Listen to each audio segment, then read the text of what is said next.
Bonjour à tous et bienvenue sur Easily Bourse, la chaîne qui t'aide à investir. Comme broker, personnellement, j'utilise Trade Republic qui propose un CTO et maintenant un PEA, mais aussi Boursobank pour mon PEA qui offre d'appétissants bonus à l'inscription en utilisant les liens présents dans la vidéo. Aujourd'hui, je te retrouve pour l'analyse express de la société Schneider Electric, ticker SU. Schneider Electric est une multinationale européenne spécialisée dans la gestion de l'énergie et l'automatisation numérique.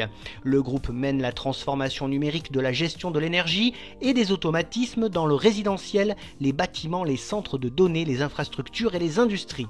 Ce groupe français est international et réalise 5,6% de son chiffre d'affaires en France, 18% en Europe occidentale, 21,7% aux États-Unis, 14,7% en Amérique du Nord, 12,2% en Chine, 14,9% en Asie-Pacifique et 13% dans les autres pays du monde.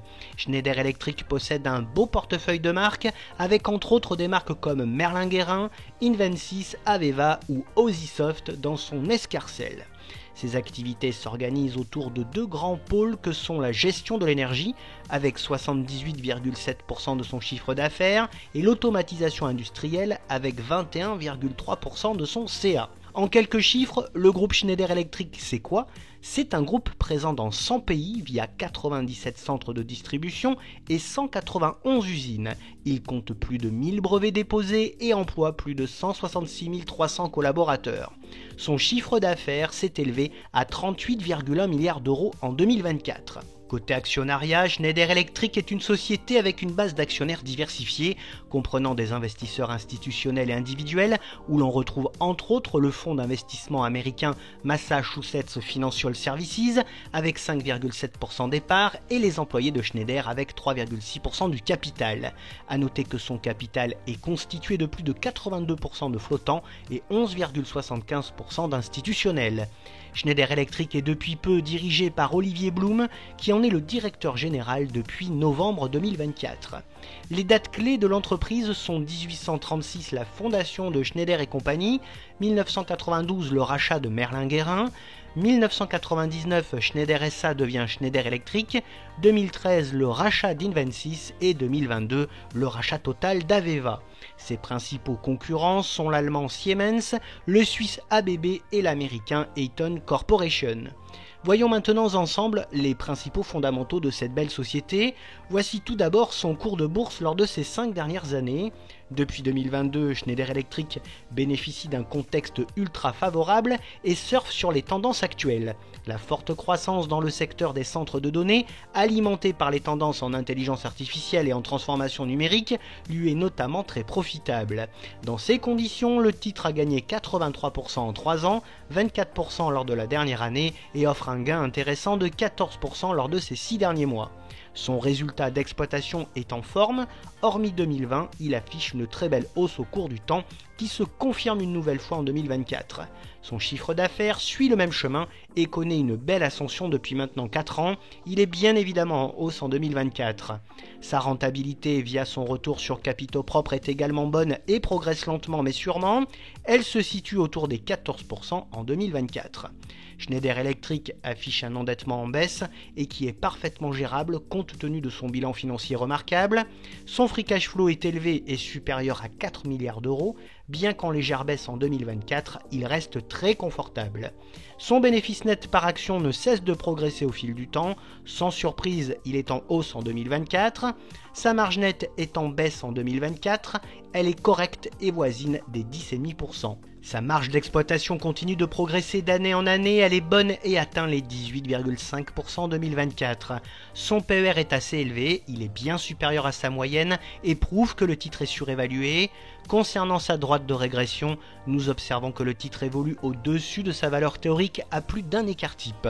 En comparant son cours à l'indice Lyxor UCITS 440, l'on constate que le titre surperforme très largement l'indice depuis maintenant 5 ans.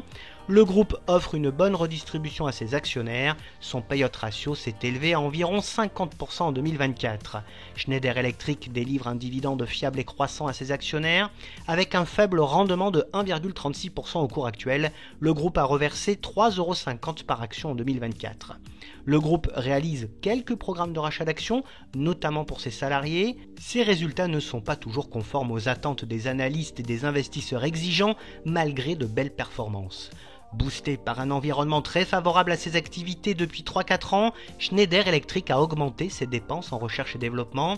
La société est très bien suivie par les analystes qui sont plutôt à conserver sur le titre.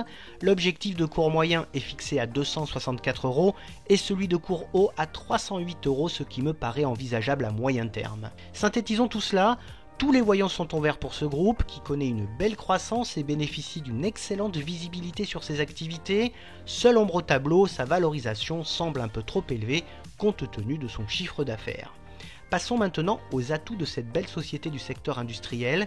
Schneider Electric occupe une position de leader mondial dans la gestion de l'énergie et l'automatisation. Avec une présence géographique diversifiée, l'entreprise réduit les risques liés à une région spécifique. Il a un portefeuille diversifié de produits et services. C'est un acteur majeur et un grand bénéficiaire de la transition énergétique. Son engagement envers l'innovation et les solutions numériques lui donne une longueur d'avance sur ses concurrents. Le groupe bénéficie de la forte demande dans le secteur des centres de données. Schneider est aussi plébiscité pour la qualité de ses produits. Sa stratégie axée sur le développement durable et l'efficacité énergétique semble être très efficace. Il signe régulièrement des partenariats stratégiques comme avec Nvidia et enfin ses performances financières sont extrêmement solides. Côté faiblesse du groupe, elles ne sont pas très nombreuses. Il a une grande dépendance au secteur industriel, l'exposant ainsi au cycle économique. Schneider Electric doit réaliser des investissements continus et coûteux en recherche et développement pour maintenir son avantage concurrentiel. Il subit un ralentissement notable sur certains de ses marchés comme le bâtiment ou encore l'immobilier. L'entreprise fait aussi face à une forte concurrence internationale, notamment venue de Chine. Il est confronté à des ralentissements potentiels dans certaines régions, comme en Chine actuellement. Et enfin, le groupe est sensible aux tensions géopolitiques qui peuvent affecter ses opérations internationales. Pour terminer, quelle est donc mon opinion sur ce groupe ? Schneider Electric est pour moi un géant mondial dans un secteur résilient et en pleine croissance. Sa croissance se poursuit dans le secteur des centres de données, alimenté par les tendances en intelligence artificielle et en transformation numérique. Côté investissement, personnellement j'ai du Schneider Electric depuis plus de 3 ans en fonds de portefeuille. Sa valorisation est relativement élevée et le dividende est un peu faible. Un retour sous les 235 puis les 200 et enfin les 170 € si grosse correction serait bien pour espérer les 310 €. Bien entendu, cette vidéo ne reflète que mon propre ressenti et n'est sûrement pas un conseil d'investissement ni d'achat ou de vente. Je n'encourage donc personne à investir dans ce titre sans avoir étudié de près ses fondamentaux. Et si tu veux soutenir mon travail et participer de façon active au contenu de cette chaîne, tu peux désormais le faire via le site Tipeee. Cela te permettra de choisir et de proposer des vidéos et rendra la chaîne beaucoup plus participative. Bref, n'oublie pas de liker la vidéo si elle t'a plu et à t'abonner à la chaîne. Pour te tenir au courant de toutes les dernières nouveautés de mes investissements, tu peux également me retrouver sur Facebook, X, Instagram, Blue Sky et sur le site Moning. Je te retrouve avec plaisir prochainement pour de nouvelles analyses et n'oublie pas en attendant qu'investir, c'est préparer ton avenir.